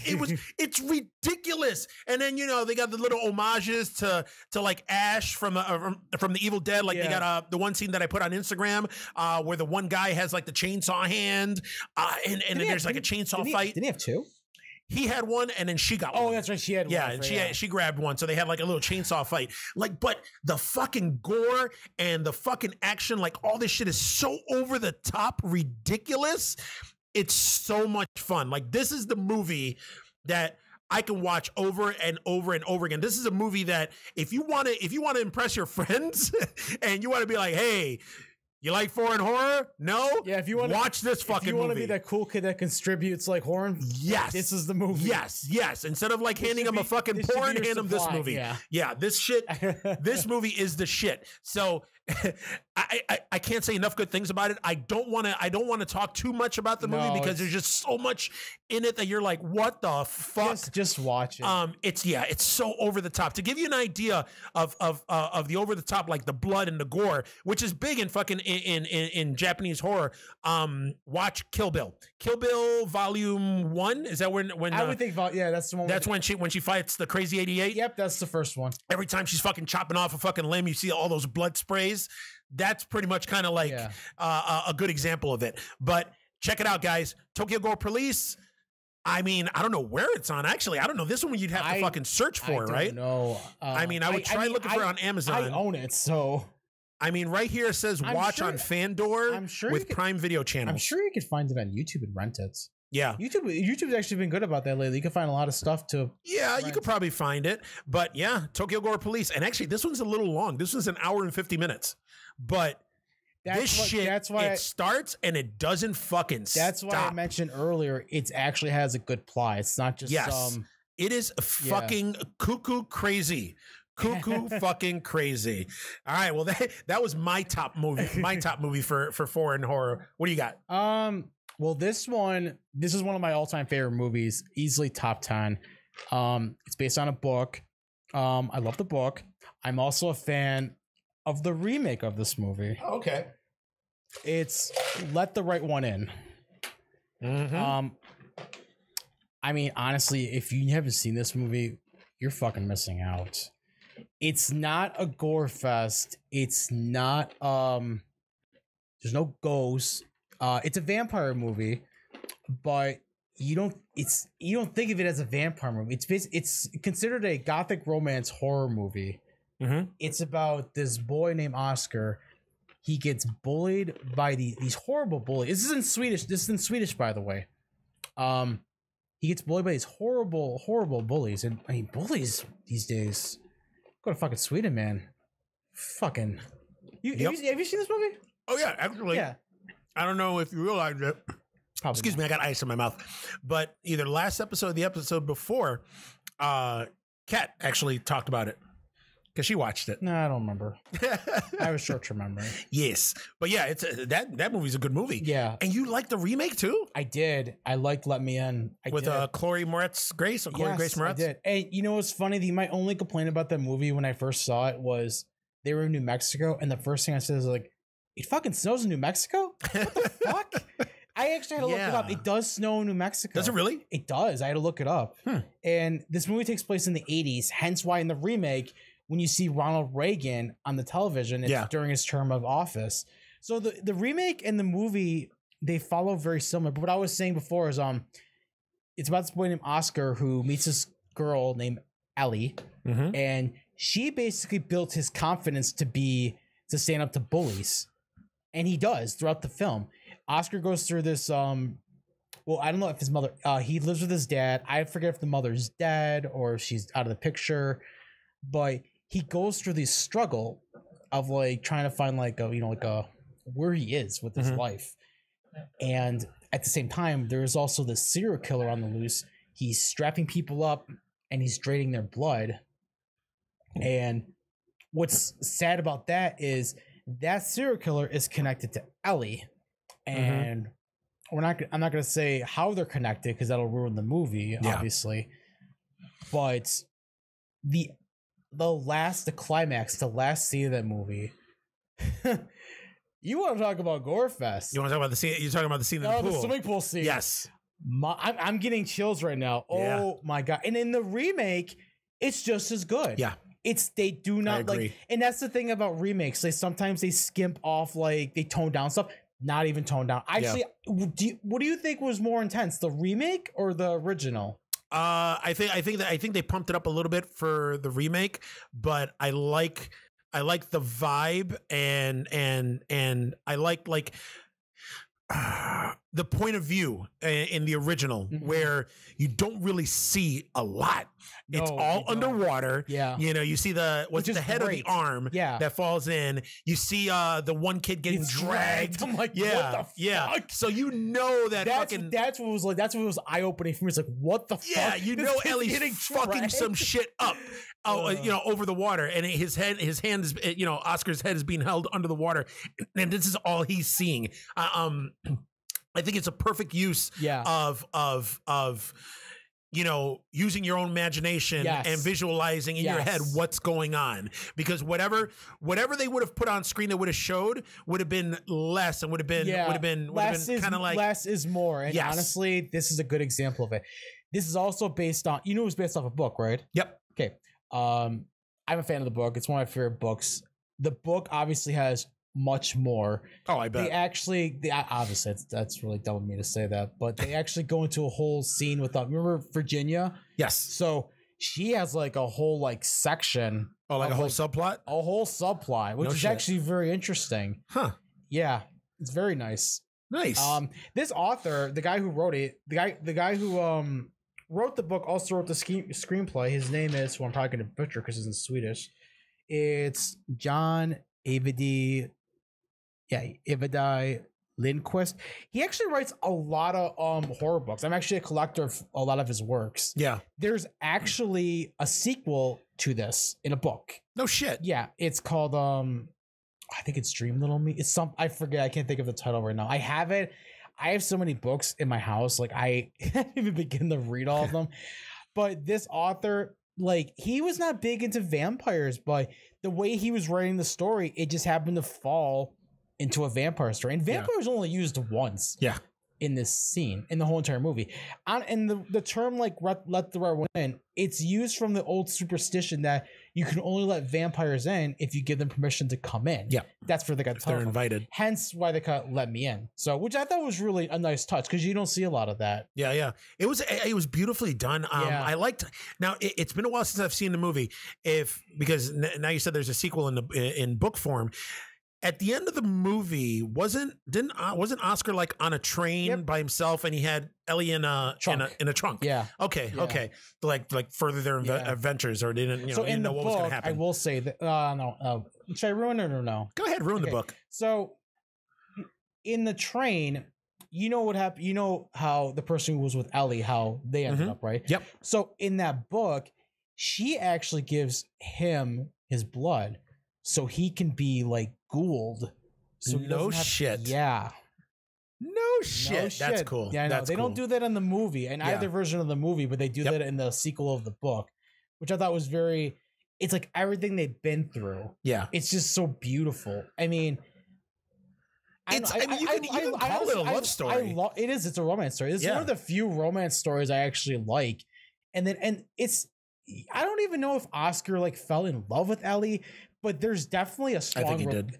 He probably did, but there's a strong relationship. It's like they don't portray it like, oh, googly eye, like, oh my god, he's so cute. Nope. No, it's like a real, and even in the remake, it's not like that at all either. Nope. It's just a beautiful relationship between two people. Yep. And you can tell like he fell in love with her, but not in like the because he hadn't hit puberty yet, so not in like that lustful, sexy way, but he loved her like a significant other. At the same time, though, I think that she loved him or loves him, but at kind of almost like a big sister type way, where she feels like she has to protect him, and and she was giving him these life lessons to stand up for himself and all this other shit. I actually do want to correct myself. In both the movie and the book, Oscar's parents are actually separated, so that's why he's going through the hard time. I think earlier I said like his mother was dead, but I only remember that because I let a coworker watch this, and you watched the original, obviously. Right? Yeah. Do you remember the scene? I own both of them. Do you remember the scene when Oscar stays with his dad, and his dad invites like his friend over?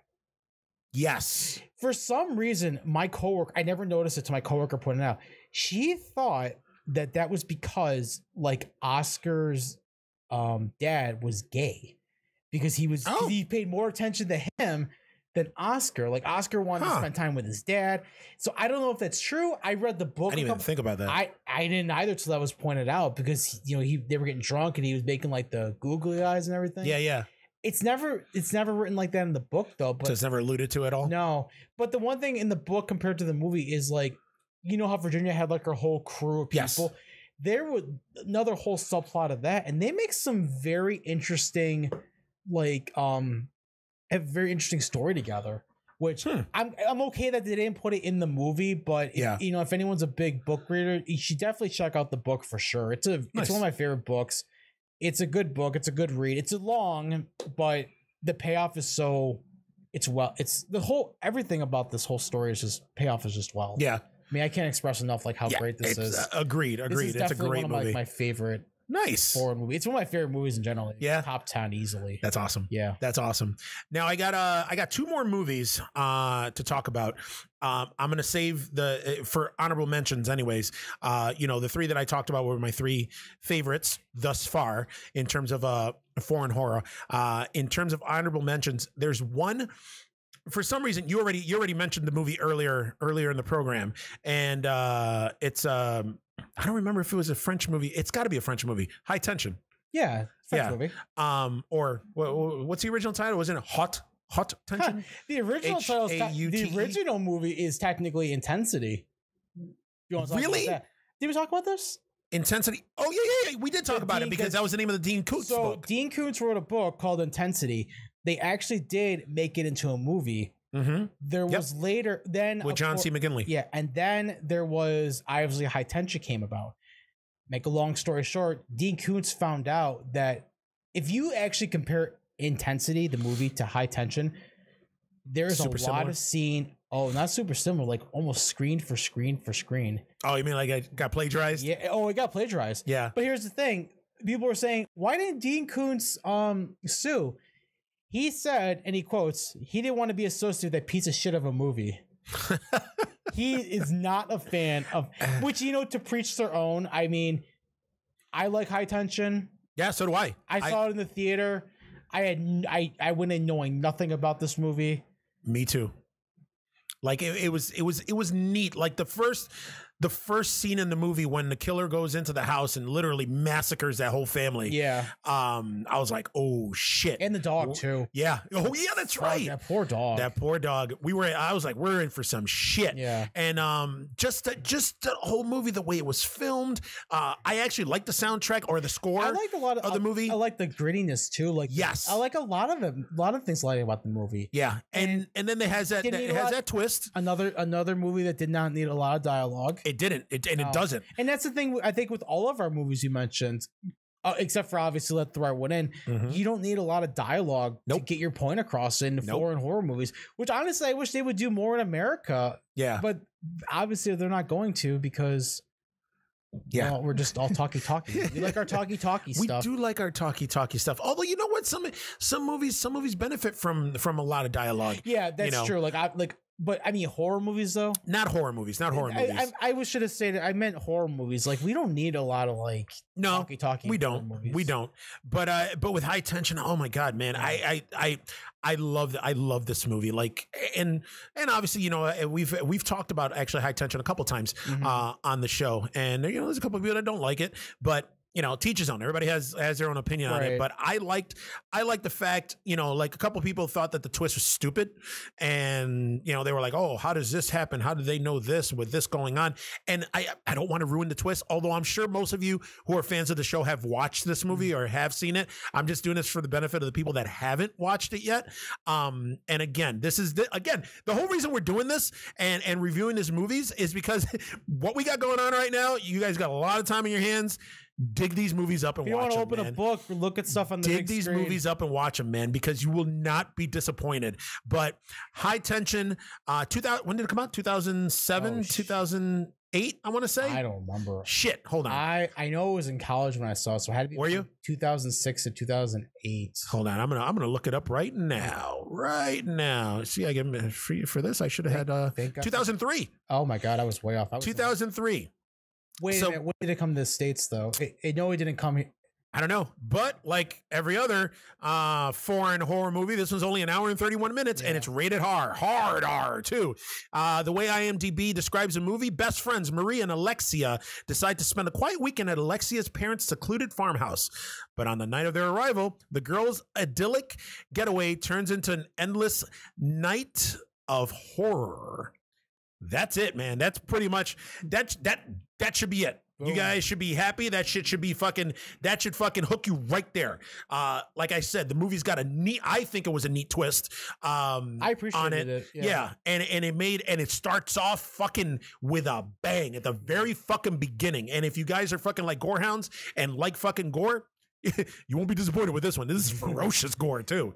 Like, Lauren said, they even kill a dog, which, that and sucks. A child too. And a child. Yeah, they don't fuck around. No. Like, what was the one scene? Did the killer like take the mother and like smush her head between a dresser and a wall? Or what was it, something like that? What was it, the dad? Yeah. Somebody does. Like not the kid. The kid gets shot in the cornfield. Yeah, but the dog gets like somebody gets their head fucking like crushed. Yeah, the mom, I'm pretty sure. That mood makes sense. It was so good. It was so good. I haven't seen it in a while, but those scenes are definitely in there. It's pretty intense. Yeah, so there you go, guys. High tension. What do you got?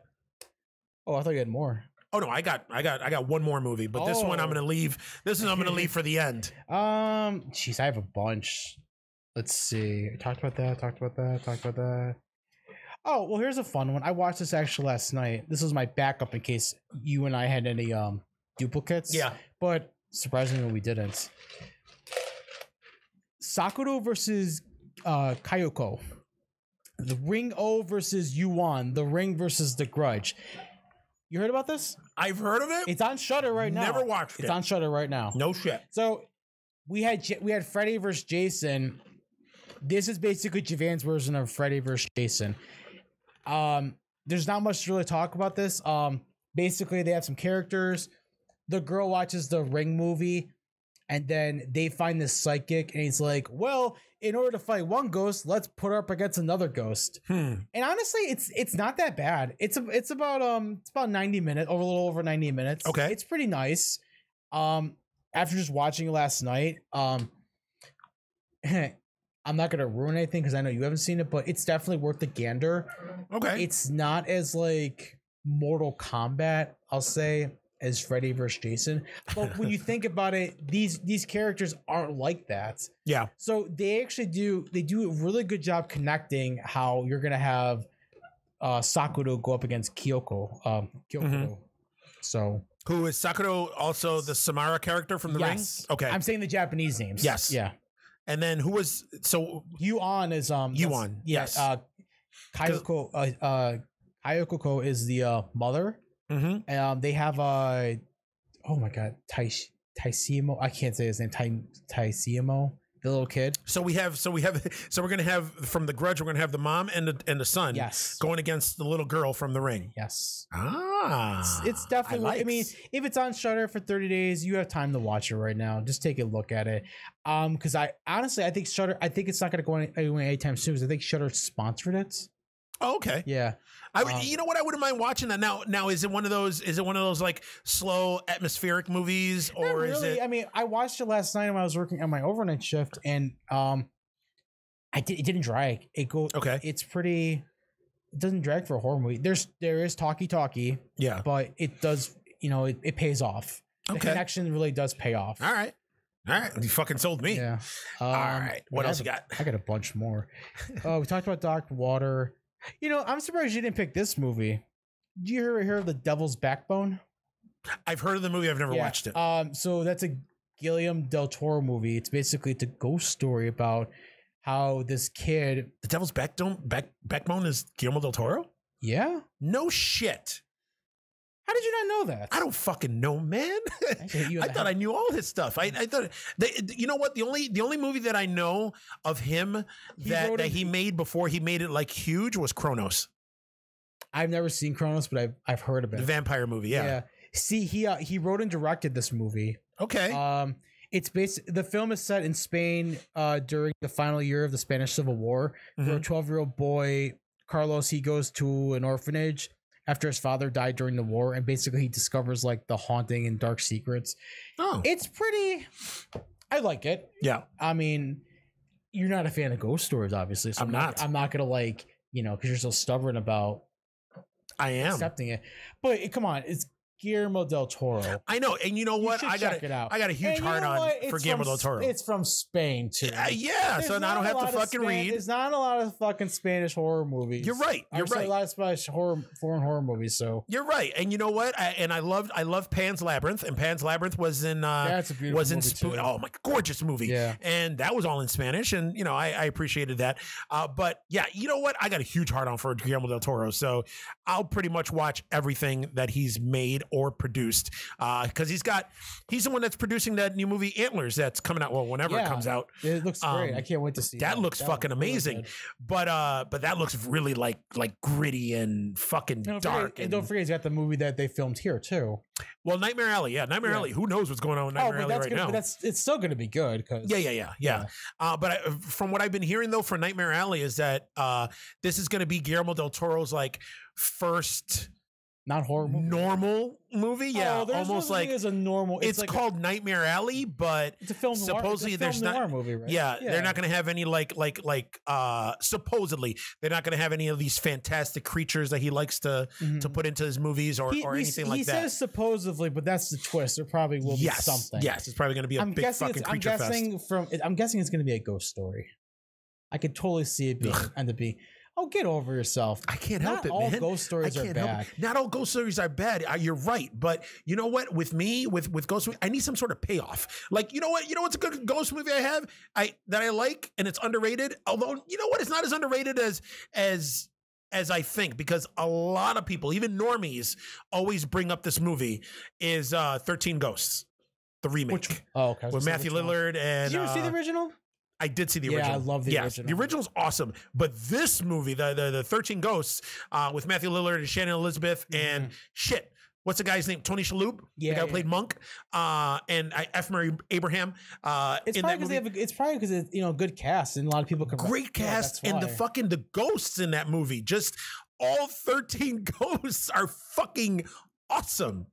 Like every ghost has like a good story. I think you and I talked about it. We did a little bit. About how that movie is prime for like a Hulu or Netflix or Amazon show where they can do a fucking episode on each ghost and then just do something along the lines and then do another season of the rich dude, the rich uncle or whatever, fucking catching the ghosts and just that movie. I don't know why. First off, I don't think the movie should be remade. No. I think that one should stay as is, and then they should just do like a TV series on it. Right. But 13 Ghosts is fucking awesome. But again, even though it's called 13 Ghosts, it's not really a ghost movie. No, it's not. It's more like I don't know I don't even know what the fuck you would call it either. I mean, it has ghosts. It's a fantasy movie? It's still a horror movie. I don't know. Some of the kills are fucking awesome, but I don't know. But yeah, 13 Ghosts. I'm sure all of you out there have watched 13 Ghosts.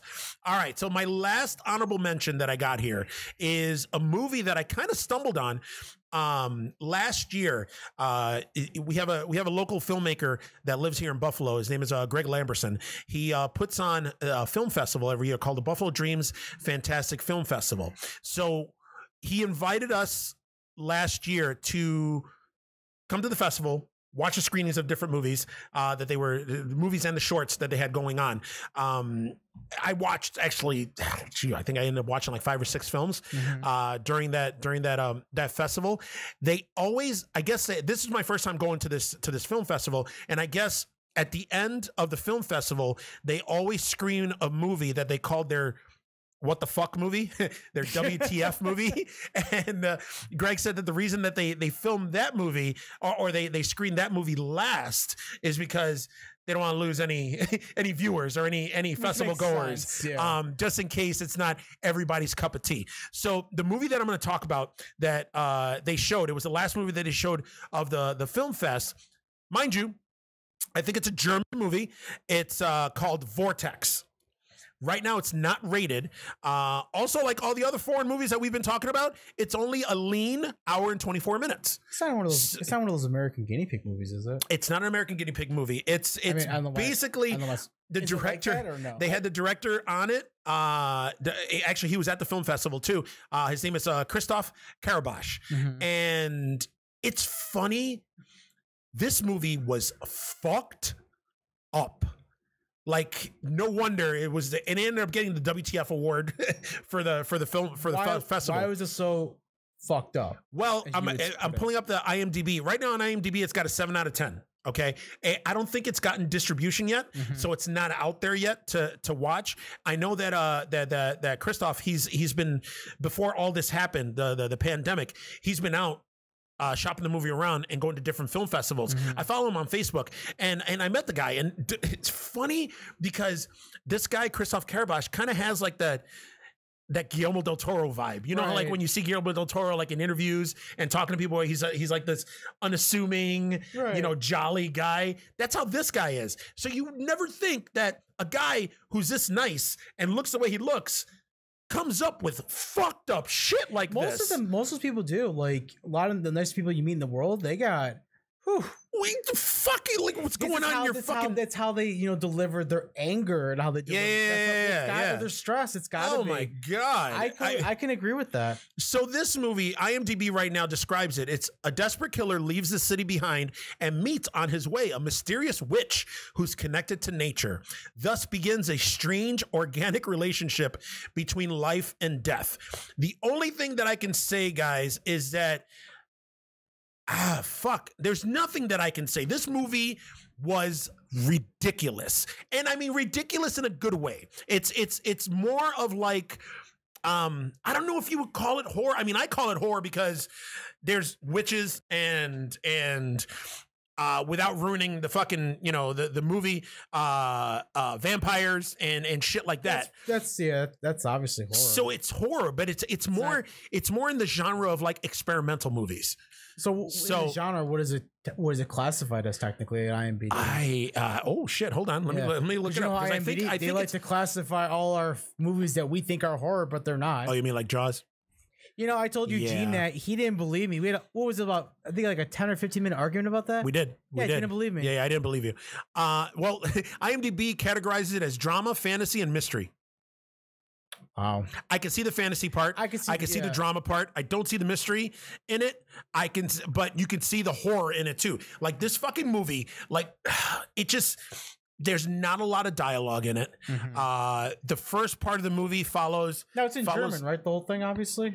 Yes. Okay. So it's subtitled. The whole movie follows. Well, the first act of the movie follows. This guy, and he ends up being like a serial killer almost. He goes out, randomly roams the streets, and I think it's been so long since I've seen this movie. Oh, it's been almost a year.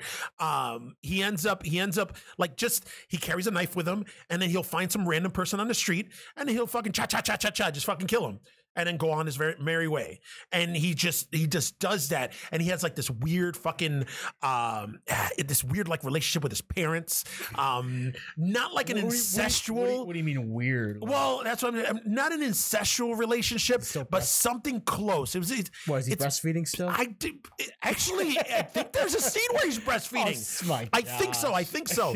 But this movie's just fucked up. And then so you get a little background story on the fucking guy. Then they go, the second act of the movie is they follow this chick, and she's like with nature, and she does this thing where she's hanging on a cliff by these roaring rapids, takes off her clothes, starts fucking masturbating on the fucking rock, and she does.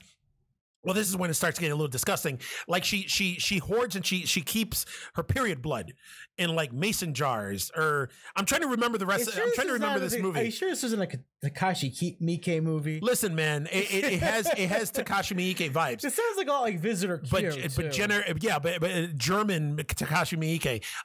But and she's doing shit with nature and making like potions. Like you don't know she's a witch yet until like later in the movie, and then by some sort of fucking kismet, I think he goes out. Oh yeah, that's what happens. He ends up feeling guilty for all the shit that he's doing, and he goes out to the cliff where this chick was just masturbating on, but she's not there yet, and he tries to kill himself, and I think he shoots himself in the chest, which who the fuck kills himself by shooting themselves in the chest? You shoot yourself in the head. That's it if you want to get it done right.